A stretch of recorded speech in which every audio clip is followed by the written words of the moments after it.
And welcome to the storytelling call. I'm going to have everyone introduce yourself and we'll popcorn so you call on the next person coming up. So tell us who you are, something around work if that's significant to this and whatever you want to share. And what other stories do you or genres are you interested in besides storytelling, besides ecosystem building? So I'm going to tell you that, first of all, I'm Cecilia, and I am your host, air traffic controller, supporter, and person who hosts these calls. And I started out as an avid mystery fan, and I'm right now in Albuquerque. And one of the mid-list authors that I used to know when I used to do travel arrangements for a murder mystery conference opened up a used bookstore. And so I went to visit him this morning, and we talked about all the mystery writers that we know. And I used to read 95%, 98% murder mysteries. And while I was in his store, I picked up a copy of Victor Huang's Rainforest book that happened to be in the store. So very serendipitously. See, ESHIP follows everywhere. So anyway, oh my gosh, wait, I've got 3 Jeff Bennett's. This is so freaky. I've been cloned. You're going to have a 4th soon. Okay. So I'm going to have everyone introduce themselves and tell us something about you and besides ecosystem building stories, what you like to read. Because I was able to pick this up at my friend's bookstore, I will be reading again The Rainforest. So, all right, I'm going to popcorn to the not Jeff Bennett. I will popcorn to Hassan. Hassan Bazi, I'm in Detroit, and what do I like to read other than ecosystem building stuff? I like to read a lot of biographies. Into reading biographies. So I will popcorn. The only other Jeff Bennett who I see a face for who is not female, and I don't know if wearing like a blue hoodie or a gray hoodie. So I don't see that. That's me. Hey guys, this is Charlton Cunningham from Atlanta, Georgia. Let's see. I love to read like dystopian like fiction. Like, tell me how bad the world's going to get because of technology. Give me all of that stuff.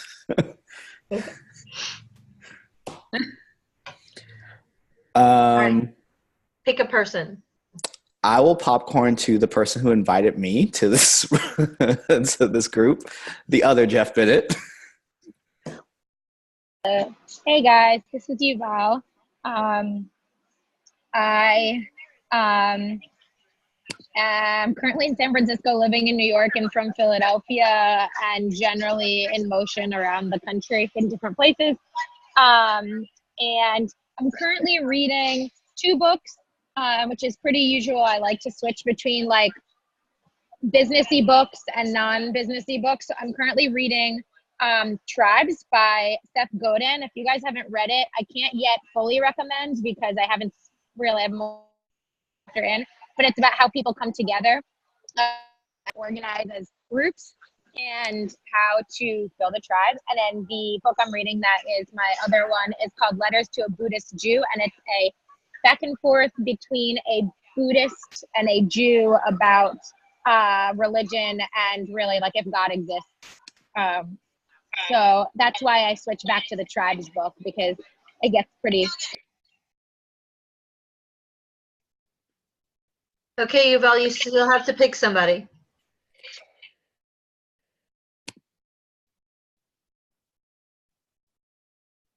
Oh, I think we lost her. Let's go. Oh, did you pick somebody?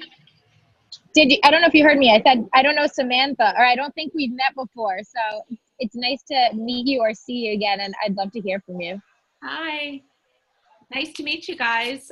So my name is Samantha Steidel. I live in Roanoke, Virginia, and I worked at the community college here for about 7 years in all these different types of role, from entrepreneurship faculty to workforce development and institutional advancement and fundraising and everything. So I love all things community college. And in this role, I've built in our community 6 different startup spaces. So that's 3 co-working spaces, 1 incubator, 1 accelerator, 1 fab lab. So very like systemic perspective on this ecosystem building, which we're all interested in. I have to tell you guys, I have a conference call with NACI at 3:30. So if I just disappear, that's why. I'm not trying to be rude.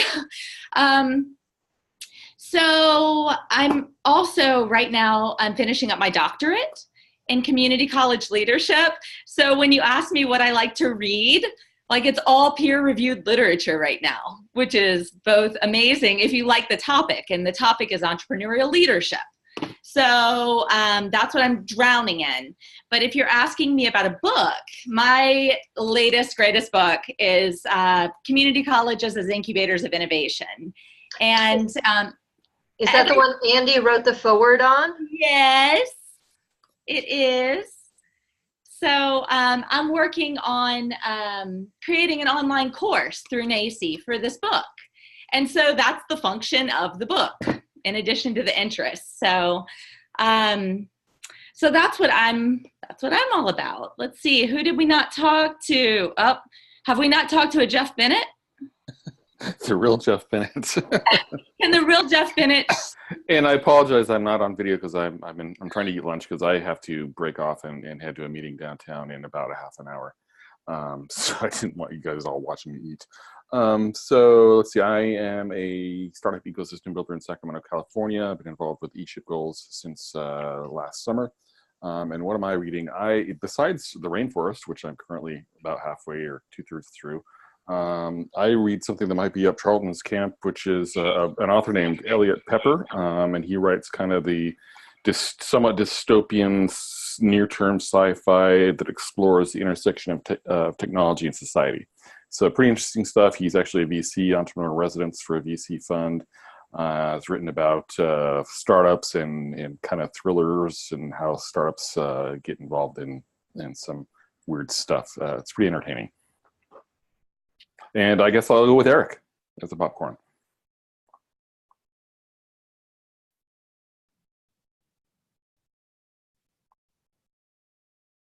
You're on, somebody, hello? You're on mute. Eric, you're on mute. I'm yes, thank you very much. Good to see folks. I've been on these calls before. Community builder, ecosystem builder in Albuquerque, Mexico. Let's see. I'm revisiting a thing called Art of Community. It's kind of early stage open source community stuff.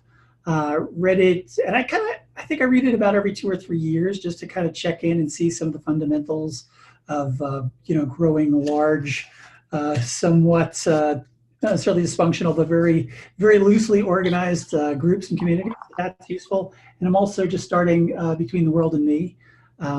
So I also, like Yuval, I like to have at least 2 books going at any one time. So that's where I'm at. I think that's everyone. Okay, so just a little bit of housekeeping and then we'll dive into the storytelling thing. So today, hopefully today or tomorrow, the general registration for the ESHIP Summit should take place. If you have not received an invitation or cannot find the website, email me. The best way to email me for all the group information is under eshipgoals@gmail.com. That email goes to myself and Christine. So Christine is my colleague, and she focuses on national resource providers, and I focus on the community. And so that's the best way to contact both of us. I have another personal email as well for work, but that one, you're assured of getting both of us. And while we're traveling, which is constantly for Christine, who's geo-flexible, we are a little slow to respond, so I apologize. The The ESHIP Summit will take place May 21st to the 23rd in Kansas City. I want to invite all of you to not only attend, but to think about the ESHIP Summit coming up as a point in time. Not that we're going to solve for everything by the next summit, not that the work is done. It's just starting. So we're still working on it. Everything's a draft. And so storytelling, which is the reason that we're all here, is infused in all of the efforts that are going on. There are several different efforts and focuses, things like case studies for the quantified methods people. That's a way they tell their story. PSAs for universal support to show other people that they are part of the ecosystem, as well as for us to recruit and expose other people who are not familiar with the term entrepreneurial ecosystem building. Because if you have family like mine, they think I work in the environment, which kind of sort of do. So anyway, that's basically it. And a lot of the things that are going on right now are centered around trying to create. So the one storytelling initiative that's formulated has been to create some kind of repository or hub. I know that there are concerns that with national resource providers coming in and other people getting involved in this, how do we make sure that it's ecosystem builder centric and it's for the community, by the community, of the community? And I know that those are not only concerns, but those are also something to strive for, and goals is to maintain that. So I'm going to turn this over to Jeff, who's kind of led the charge in this along with some others. But Jeff, why don't you tell us where we're at, how we got there, whatever you want to share about this. Yeah, so, well, I guess before I launch into that, I'm curious where we're at with the abbreviated brief, for lack of a better term. So Christine has shared the brief with us. So for those of you who are just coming into this conversation, when we launched working group calls back in August of last year, there was a template to fill out for any initiatives under the goals. So 7 ESHIP goals and lots of initiatives that bubbled up in working towards these 7 goals to bring them forward. Actually, about 130 of these initiatives that were introduced by the community as ways to move the field of ecosystem building forward and to make it a thing, right? Out of those conversations, the energy, the focus from people that are resource providers and our ESHIP champions, who are the people that have been doing a lot of the work and being recognized by the community, not only as thought leaders, but also as people who have been doing the work that itself. 13 ESHIP champions came together and identified some more. So out of those 130, we have 32 that have bubbled up. Those are not the only ones that we're doing, but those were a good starting point.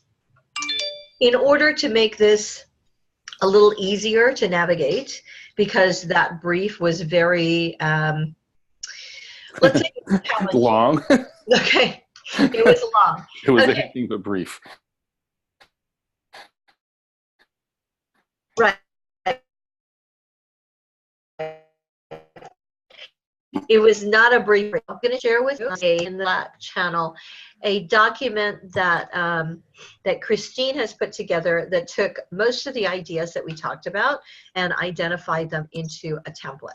So this template has a title, a description, opportunity, problem, roles and team members, outcomes, value, and NRP. You can take a look at that. I'll also share that in a follow-up email, excuse me. And so that's where we're at, Jeff. I think it's as close as we've gotten to incorporating all the ideas that we've discussed on ESHIP champion calls, and see how that feels to you. Okay. So let me ask Sam and Charleston and Charlton. Is that with or without an S? No S. Charlton, correct. Okay, and you've all seen some of these briefs, but if you'll take a look at that and say you're new to the call, you're new to the idea of these initiatives. When you're looking at this page, does this make sense to you? You're referring to the one-page draft template thing? Yes. So if you were new, if I were to fill out this for an idea, right? As somebody who, let's say you come to the ESHIP Summit and you open up the program guide, and if we could fill out this one pager on whatever the idea or the initiative was, would it have enough information for you to kind of grasp? Is there something that you think is missing in looking at this? You know, can I ask a question? Sure, of course. Is there, so some people are inclined to ask why. So, you know, the way first of all, I always love one pagers. So like canvases and stuff, I think are awesome. But when I look at this, I wonder if there's a metric that should be on there, or a space for metrics, our impact, a reason behind it. I mean, I think, does that fall under the outcomes? I think part of it falls into outcomes. To your point about the why, I think the universal why of what we've put these initiatives forward for is to move the ESHIP goals, the respective goals, along, right? So if this was for an initiative in Goal 1, it would be focused on bringing inclusive field more into the realm, right? So one of the briefs under initiative one, goal 1 would be to get more diverse representation on the boards of major organizations. What does that do? Why do we need that? Because we need more diverse perspectives in the field for goal 1. So the why is kind of universally implied, I think, in most of these goals.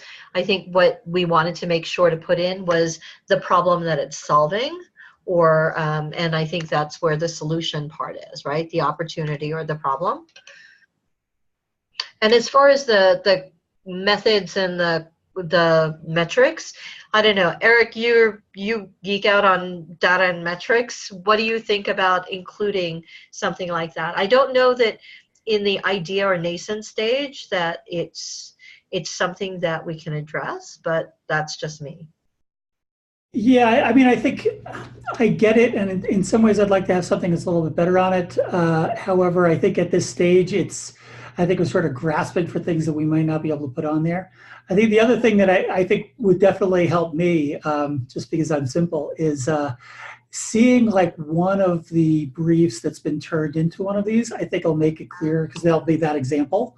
So right now, this seems to make sense, but I haven't done it myself, so I don't, you know, I like the idea in general, but I haven't seen it executed yet. So that's the, you know, not concerned, but that's the step where I'm at right now is, okay, how do we actually turn this thing into a regular brief into this?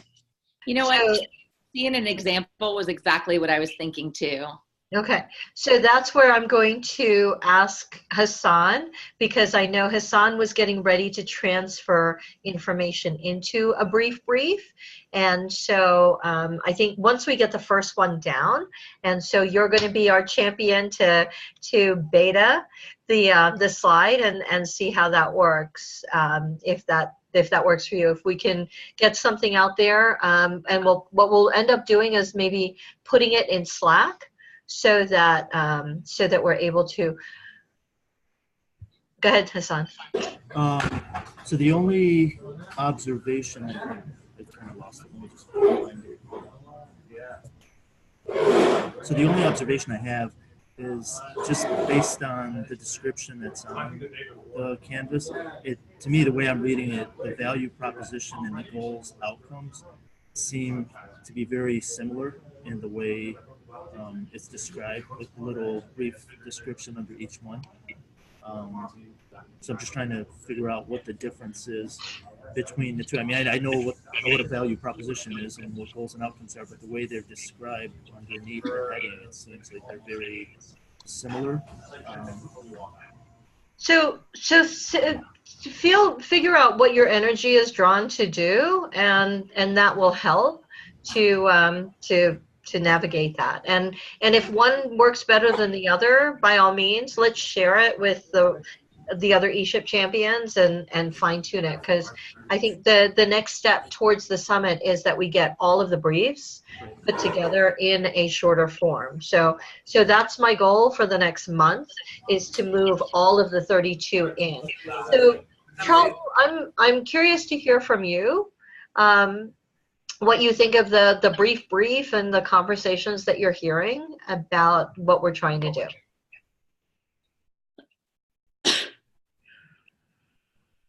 Yeah, so I'm coming into it knowing kind of what ESHIP is and just trying to wrap my head around it. So I'm looking at the brief right now. And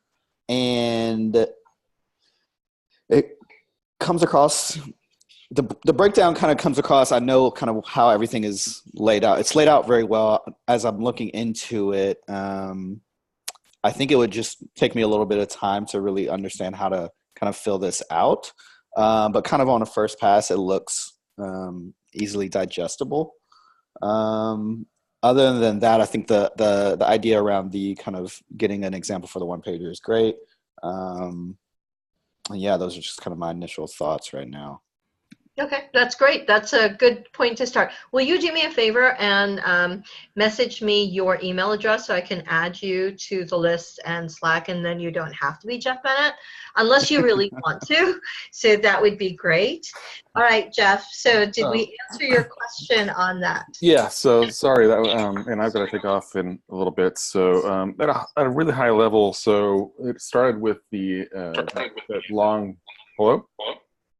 Okay, so I'll start with that long brief that I wrote way back in August, I think it was. And concurrently with that, I started collecting names of people who wanted to contribute to writing stories and sharing stories on this kind of a clearinghouse kind of a thing. Also wrote some editorial guidelines. And it was kind of just that for a while.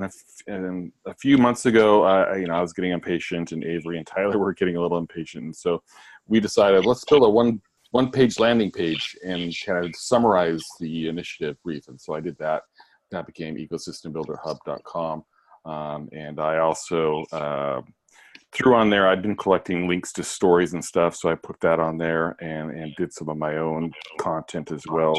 So all that stuff's out there is kind of something that the NRPs can look at so they can hopefully grasp the concept.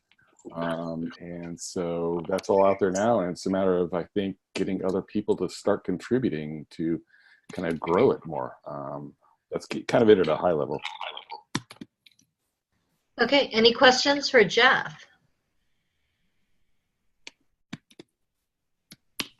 None? That's surprising to me. Well, because this group is usually full of questions. So, so with that going on, I know Yuval's been doing some podcasts, which are wonderful. So if you haven't had a chance to listen to Yuval's podcasts, when I email everyone back on this, if you'll share a link, that would be fabulous.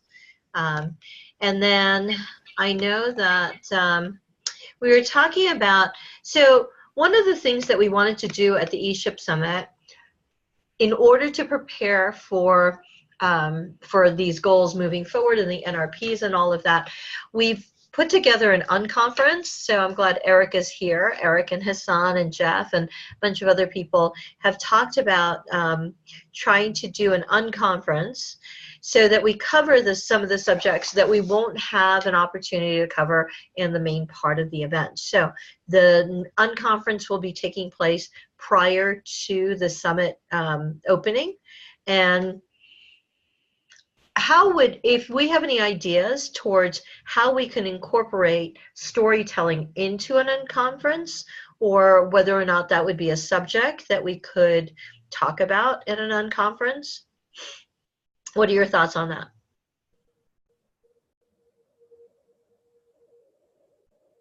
So I'll jump in because I hate silence. So one question. I mean, the thing is, for the unconference, there's some degree of to what level is there any curation whatsoever or not. Ideally, some people have thought about these kinds of things before.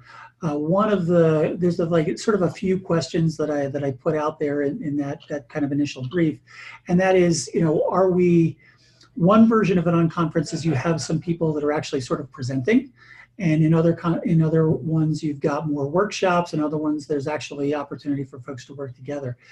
And oftentimes it's sort of a blend of all those. So I think what's useful to think about is, in this storytelling realm, or related to any of the other goals, what are the best questions that we need input from people in person? There's some stuff that's great in surveys, but if we've got 6 committed ecosystem builders that are in a space, is there some way that we can make the most of their presence in order to advance one of these goals? And that could be sort of feedback on something that, should we do Slack channels, or do we all want to be on Telegram, or whatever the heck it is? It could be those kinds of questions, or it could be something more complex. But I think the more that we've got a few sort of questions that we want to talk with people about, I think that's one of the better starting points for non-conference activity.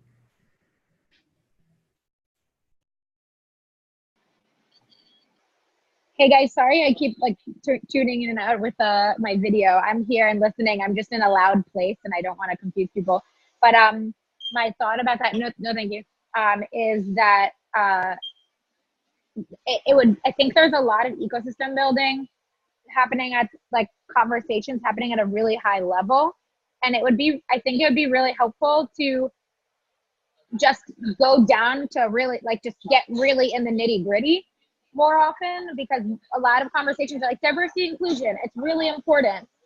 We know that already, but let's have 8 sessions on specific issues that are coming up around it that, people can lead, that they're specific experts in, or we know metrics or something people are working about it. Let's have 8 sessions that are specifically on metrics that are really valuable for people. So I would say picking, instead of it just being ecosystem building, really focusing it even more, and then creating tracks that are very, very specific, so that you get in a room with a few people who are really interested in exactly what you're interested in, even if it's super niche, because I feel I often don't get my full itch scratched when I have these conversations. There's more to it than we get to talk about, because we run out of time. That's a great point. So, anything else? If you want to brainstorm specific specific types of themes, I'm happy to do that. Okay, that sounds great. So let's see, what's the other question that I posed on here? When we were talking about PSAs, I think that there should be some kind of PSA, that's something that maybe we could do or work on as a group, because it's the story that we want to tell other people about what ecosystem builders are, or what they do, or how important their role is in the community. I think, people have been asking me to speak on stuff, and it's mostly about community building, and some of it seems to be revolving around, can you share with other people that they are actually part of the ecosystem, and that they're all ecosystem builders, is the universal message that I've gotten at several summits. So I think that's the call, or the cry out to traditional economic development people, and to people in policy and educators, and say, hey, you're part of this ecosystem, as opposed to we're the new thing and you're the old thing and you don't have a place here because we're scrappy entrepreneur disruptors and whatnot. Jeff, you were going to say something? Yeah, so I mean that's really in the goals. That's a big overlap with goal 6. So I'm wondering if Beth has been. I'm sorry, I haven't really paid attention to what goal 6 is doing. I know that's one of the initiatives came out of Denver was some stuff along those lines. What's the progress on that? There's a little bit of effort. Beth is getting ready to go on vacation, so she had actually put together some briefs for goal 7, which is sustainable work. She put together a job description and other things for ecosystem building. So we're spread thin. I'm glad that there are people on the call that haven't been on the call before. Charlton, we're just asking people to contribute where their energy is, and so it's not an obligation but an invitation to do that. What are you drawn to, and what interests you about this? So I am just super interested in the work of building out ecosystem building as a career path and kind of formalizing that, and figuring out, like, as I gather more resources, what does it look like for someone who's in college now to look at ecosystem building as a career path and formalizing what that means. So I'm all about, like, what is the curriculum and how can we create resources and content that explains what that is, and that it's not just, like you said, like only like within the title, but you can do it in ecosystem or in traditional economic development and as a city leader and as an educator. So that's kind of what interests me. But I love what I'm hearing, and so I love kind of learning more about what is going on. And Charlton's been an awesome supporter of the podcast, just like as I've been building things up, bouncing ideas off, sharing advice. Was the first person I interviewed on the podcast so we could test it out. So I invited him to join the call just so he hadn't been to ESHIP before, and so he wasn't connected to the community, but he had been to SDN. So he's kind of been in and out of these conversations. I wanted to just loop him in. That's why you're so familiar, because I heard that podcast with you on it. So that was awesome. Thank you.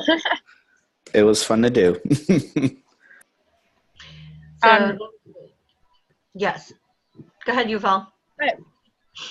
I wanted to give you guys, one of the reasons I wanted to join was just to check in with where everyone is. So this is really helpful, but also I want to give you guys an update on the podcast, because I know that you guys have been working on a bunch of different things, and I realized that I wasn't joining regularly, and so you didn't hear from me and know what was going on other than the emails I sent about you should listen to episode 1. And so I wanted to, is it okay if I spend a few minutes just giving an update on that, just so everyone absolutely knows where it's at? And then I have to run because I have somewhere to be at 1. But, okay. So the podcast has gone.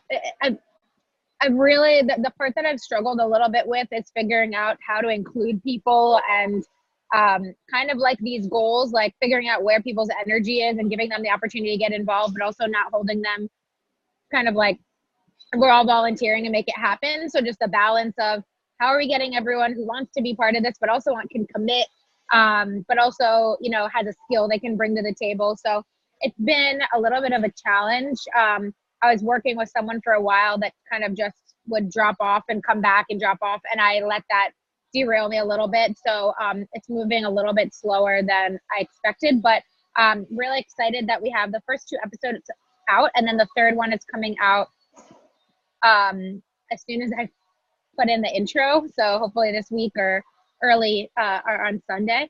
And I have a ton more that I want to do, and lots of people that have reached out and said they're interested or that I've reached out to. And one of the things I'm currently thinking about is I'm at a little bit of a crossroads of like, am I going to go all in and spend a few $1,000s on really making this something that's like professionally done, or am I going to keep doing an episode every time I can and kind of build a repository and make it like a nice community tool? And so that's where I'm currently at. As you were talking, Cecilia, about ESHIP, I thought maybe since this idea came out of the first ESHIP Summit, there might be an opportunity to do maybe a more official launch of the podcast at the last ESHIP Summit. or I don't know if you guys are going to surprise us and say there's a fourth, but I know it's been communicated that it's like a three summit thing. I have a feeling you have something coming up, but the third ESHIP summit, like, and either talk about how it came to life, or just launch it and just say like, this is a new tool and a new resource that people can use. And then I would love to spend some time at ESHIP doing like a day of interviews to get like 5 episodes of content just like under our belt with people who are really there. Obviously, like I can't get a lot of live episodes, and maybe we can do a live episode in real life in front of people, or we can just do some live recordings of people in person, because we've been doing Skype interviews mainly. It's the only way to, you know, not travel and get the content. So that's where I am now. I haven't posted anything on Apple Podcasts yet, or just any podcasting tool, because I'm kind of trying to get some feedback on the first few until I get confident enough to post them and blast it out. But Charlton, like 100 people listened to that episode. And that was just from me sending links to a few friends and people like you guys who are specifically trying to build things like this out. So I don't think it'll be difficult to really get the word out once I'm ready. I just, I'm like still gaining the confidence and the skill to make it good, because it's a whole new skill set for me. And once I feel good about it, and maybe the ESHIP Summit, I'll launch like the first 3 maybe on the podcast app or something like that, and then go week after week, adding one more. So sorry, that was lengthy and not the most organized, but a brain dump to give you guys a sense of where we're at. No, that's great. That's absolutely wonderful to be able to catch up. Jeff, do you have a link that you can drop into the chat so that people could look at the Ecosystem Builder Hub? Yeah. And then I will, I'll try to take all of that and put that all into an email document for everyone. Yeah, just okay. And so I know, Jeff, tell them what content you currently have. So most of the content, I just put the link in there. So most of the content is external articles. So when I come across on Twitter or something, an article that's remotely related to ecosystem building, I plop it in.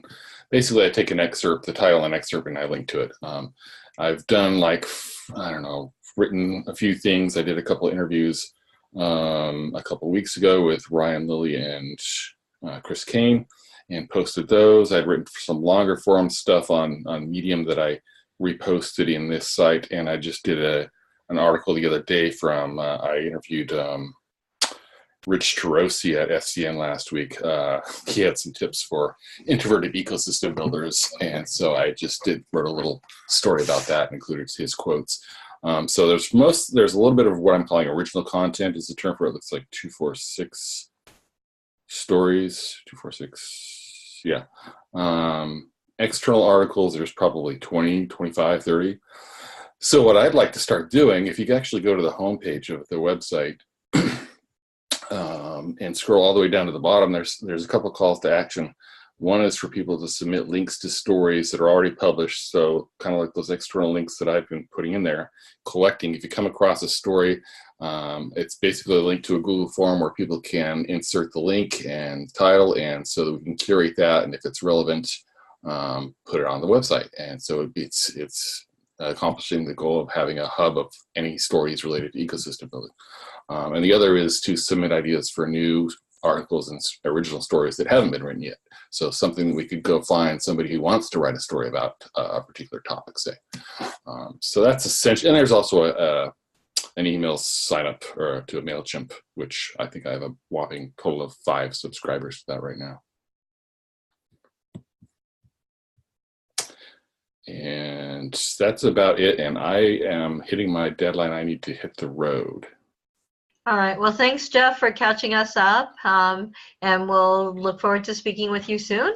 All right. All right. So, Hassan, Eric, you've been listening for a little bit. What are your thoughts? I'm thinking about the PSA. And the idea of the PSA is to basically educate people on ecosystem building, right? So, to me, I mean, you've described this a few times, how people even family members around you don't understand what it is that you do. So people that are close to people who are doing ecosystem building don't really understand what it is. So I can only imagine like the general public who is not as connected to it would have no idea. So for me, a PSA would basically have to answer 4 questions. And one is, what is an ecosystem? Because that word, we're in a bubble, we use all these words all the time.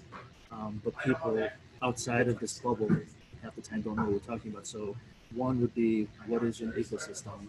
2, what is an ecosystem? What is ecosystem building? 3, why is it important? And 4, where is ecosystem building already happening in your community, and how can you plug in? Just my thoughts, things that are running into my head. No, I love that. That's a great way to start. I think that's key. The first 2 things, though, when you talk about what is an ecosystem and what is ecosystem building, I think that there's still all different kinds of explanations of what that is. So that aligns with our shared vision goal, goal 3, about creating a living dictionary so that people have common terminology or common definitions of some terms. Because if we ask people, like Andy interviewed, I think it was like 48 people last year at the Global Entrepreneurship Congress, and he got probably about 48 different responses to what is an entrepreneur, what is an entrepreneurial ecosystem, you know, all kinds of things. And he's actually going this year to continue that project and to try to put something together. But that's one of the things that we're hoping to work on at the ESHIP Summit, is that opportunity for 450 people who are early adopters of this thing called ecosystem building, and to come up with common terminology. And we discovered, because Andy geeks out on dictionaries, that terminology is the actual correct term. It's not necessarily lexicon, it's not necessarily vocabulary, but terminology is what are words that are used in a specific field. So the word terminology has already been defined as that's the thing that we should solve for. So I don't know how much that helps, but it makes Andy feel better. So there is that. What else? What do you think, Eric? Make sure I'm not muted. There we go. So I think what I like about this, and it's related to the unconference and kind of the general, wanting to cause folks to do things, is I think we're still looking for those opportunities, and maybe the PSA is it, but we're looking for opportunities to get folks not just the information, but to get their active engagement, to get their active involvement, to make them feel like they're part of something versus presenting. So I think to some degree, maybe some of the definitions and some of the terminology has already been preset, but I think we're also looking for where are the areas where we really need to get that community input, because, you don't want to go to a conference and they're just going to tell you all the stuff that you need to know. That's not what we're trying to do here. So I think we're still looking for a few different versions of things, like maybe some aspect of a PSA, maybe the definitions, maybe the terminology is correct, but maybe there's some other aspect of a PSA that we're looking for. I'm not quite sure what that is, but that's the thing where we'd ask other people, what audience needs to get this, and how do you need to talk to them? Celia, what would be interesting is, and I don't remember if it was the last ESHIP where the call at the end of the summit was, everybody start using in your LinkedIn profile system builder, right? So it would be nice if you get whatever 400, 500, 600 people in a room at one time, and these are all the early adopters and people that are like bought into what we're doing. It would be nice if we walk away with some agreement, even on a few things, because when people go away, it's harder to kind of bring people back in to start agreeing on things. So when you're in the room, if we can all kind of, as we leave, agree on a few things, whether it's terminology or whatever it is, so that when people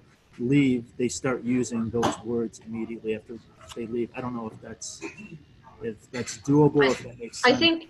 I feel like the term ecosystem builder has really been taken into the mainstream in the past 2 or 3 years.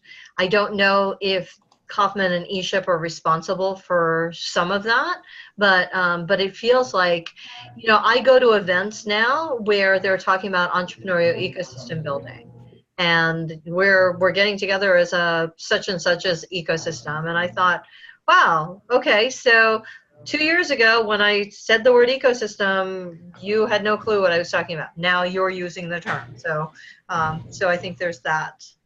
Eric, did you have something else to add? No, I'm just agreeing. Okay. So Charlton, I'm curious. You've heard some of the stuff that we're talking about.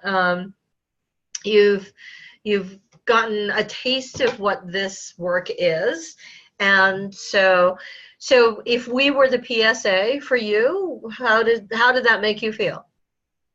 Are you in? Did we recruit you? Can we count on you? What are you thinking? If that was a PSA, I think the thing for me is like, how do you explain everything in a way that's easy to clarify? I think I agree with what Hassan said about the term ecosystem. Like, we don't even think about it, but it has. I think, I didn't call myself an ecosystem builder maybe 2 years ago, but it helps me explain to my parents what I do. And I think thinking of it like that, how can you explain someone the work that you do, someone who has no clue? And when I can wrap my mind around that and having to articulate that, it helps me think through what are the easiest, simplest terms I can describe the work. And so I think all the conversation has been great. I'm excited to attend ESHIP for the first time, and really just kind of dive more into the work. All right, that sounds good. And so in the interest of letting everyone dive back into the rest of the work that they do, I'm going to wrap up the call, and let's see, we usually use a word to exit, but I don't know, is that what we're feeling? So Eric, give us a word to wrap the call. The last time I tried to use a metaphor, I screwed everyone up with surfing. So let's see.